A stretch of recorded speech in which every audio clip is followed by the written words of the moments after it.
The haunted school bell, a dimly lit hallway in an old elementary school. A loudspeaker crackles as an eerie school bell rings at exactly 3:15 p.m. The corridor is empty, but shadows stretch unnaturally along the walls.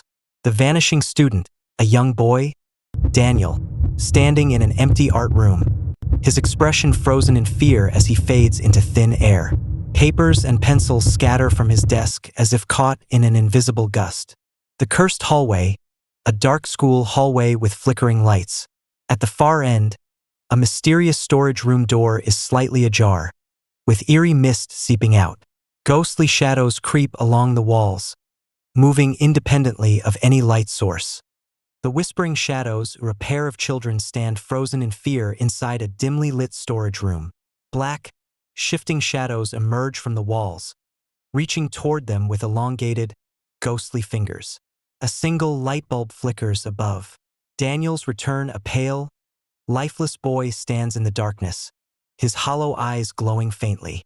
He lifts a trembling hand, his lips barely moving as he whispers, "Don't let the bell ring again." The atmosphere is chilling and unnatural.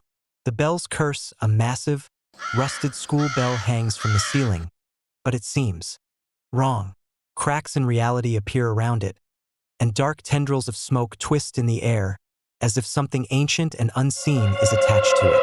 The ghostly footsteps, Jason and Mia crouch behind a supply closet door, peeking out.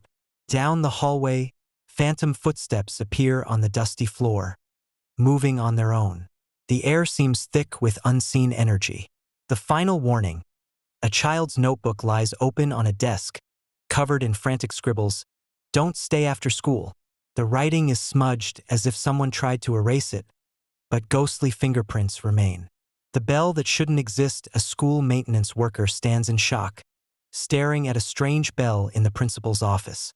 "We don't have a bell scheduled for 3:15, he says, but behind him, the time on the clock shifts eerily.